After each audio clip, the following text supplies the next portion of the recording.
Halo pemirsa, masih bersama Pojibo. Di video kali ini aku ajak kalian untuk mengenal salah satu tanaman di daerah pesisir. Tanaman ini tanaman mangrove. Nama tanaman ini adalah tanaman api-api daun lebar atau api-api ludat. Jadi kalau kalian penasaran dengan tanaman mangrove ini dan manfaatnya apa, ikutin terus videonya. Avicennia officinalis adalah spesies api-api yang juga dikenal sebagai api-api daun lebar atau api-api ludat. Api-api daun lebar merupakan tumbuhan berbentuk perdu atau pohon dari famili Acanthaceae, yaitu suku jeruju-jerujuan. Tumbuhan ini berasal dari bioma beriklim tropis basah yang tersebar mulai dari kawasan tropis Asia hingga Australia Utara dan Timur. Jenis mangrove ini umumnya tumbuh di zona tengah dan di daerah sepanjang aliran dan muara sungai. Tipe perakarannya adalah karnapas berupa pensil. Pohonnya dapat mencapai tinggi 10-20 meter, memiliki buah berwarna hijau kekuningan, berbentuk seperti hati dengan paruh pendek. Bagian permukaannya agak keriput dan terdapat rambut-rambut halus. Permukaan atas daunnya berwarna hijau terang dan abu-abu kehijauan di permukaan bagian bawah. Batangnya berwarna abu-abu kecoklatan dan terdapat lentisel pada permukaannya. Mangrove api-api daun lebar merupakan tanaman mangrove penting yang digunakan secara tradisional untuk menyembuhkan berbagai penyakit seperti rematik, asma, tumor, dispepsia, dan kelumpuhan di antara masyarakat di Kepulauan Andaman dan Nicobar. Mangrove api-api daun lebar memiliki beberapa nama lokal di Indonesia dan berikut di antaranya: api-api, api-api daun lebar, api-api ludat, sia-sia putih, papi, api-api kacang, merahu, dan marahuf. Pohon ini dipanen dari alam liar untuk berbagai macam kegunaan, termasuk untuk keperluan pengobatan, sumber tanin dan kayu, serta tanaman pewarna.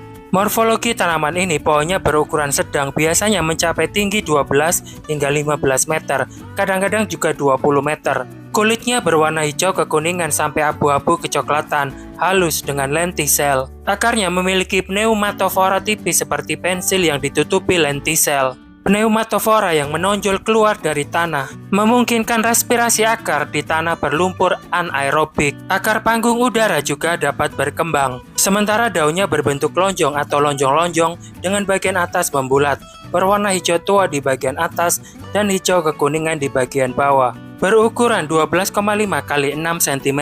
Daunnya tersusun secara menyilang dan berhadapan. Permukaan atas ditutupi banyak bintik kelenjar. Bunganya berwarna jingga kuning berukuran 10-15 mm. Berbau tengik dan ditutupi bulu-bulu pendek dan lembut di kedua permukaannya. Benang sari lebih panjang dari mahkota bunga. Bakal buah ditutupi bulu-bulu pendek dan padat. Dan ujung kelopak terbuka tidak teratur dan menghitam seiring bertambahnya usia. Sementara buahnya tertutup rapat dengan rambut-rambut pendek, berbentuk oval lebar dengan paruh apikal pendek, berukuran sekitar 3 cm.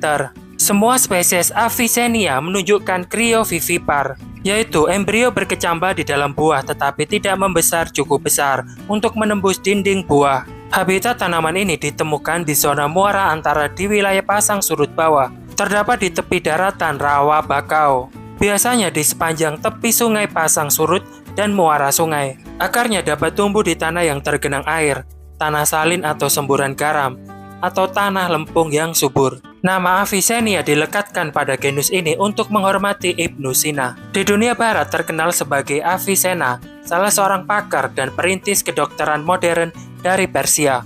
Dan pemirsa, berikut ini adalah beberapa manfaat dari tanaman api-api daun lebar yang perlu kita ketahui. Buahnya dapat dimakan, kayunya dapat digunakan sebagai kayu bakar. Getah kayunya dapat digunakan sebagai bahan alat kontrasepsi. Kulit kayunya digunakan untuk mengobati penyakit kulit, terutama kudis. Tanaman ini biasa tumbuh di pinggir daratan rawa mangrove, khususnya di sepanjang sungai yang dipengaruhi pasang surut dan mulut sungai. Berbunga sepanjang tahun. Tidak ada filosofi dan mitologi daerah di balik penanaman tanaman ini. Kayunya juga digunakan untuk membuat perahu, rumah, dan dermaga, serta telah direkomendasikan untuk paving block yang diberi kreosot. Kayunya memiliki serat yang cukup menarik, sehingga dapat digunakan untuk lemari. Kulit kayunya digunakan untuk mewarnai kain, sedangkan abunya digunakan untuk mencuci kain di India. Kulit kayu dan akarnya digunakan untuk penyamakan, sedangkan getah kulit kayunya digunakan dalam pengobatan tradisional sebagai alat kontrasepsi. Orang Jawa dan orang lainnya dapat mengkonsumsi buah dan bijinya yang pahit setelah diproses dengan cukup rumit. Cabang-cabangnya dipotong dan diberikan kepada ternak sebagai makanan ternak. Buah dan bijinya yang pahit terkadang digunakan sebagai makanan setelah melalui proses pengolahan yang cukup rumit. Biasanya dimakan setelah dipanggang atau dikukus. Akarnya dikatakan bersifat afrodisiak. Di India, biji yang belum matang ditempelkan pada abses, bisul, dan luka cacar. Sedangkan resinya juga digunakan untuk mengobati gigitan ular. Abu kayunya kaya akan alkali dan digunakan untuk mencuci kain. Dan pemirsa, demikianlah sedikit informasi yang bisa aku bagikan ke kalian semuanya tentang tanaman mangrove atau bakau api-api daun lebar ini. Semoga video ini bermanfaat. Kalau menurut kalian video ini bermanfaat, jangan lupa di-subscribe. Bagi yang belum subscribe, terus like, komen, dan juga share ke teman-teman kalian semuanya. Videoku ini aku akhiri dan kita akan ketemu lagi dengan video-video aku selanjutnya. Terima kasih.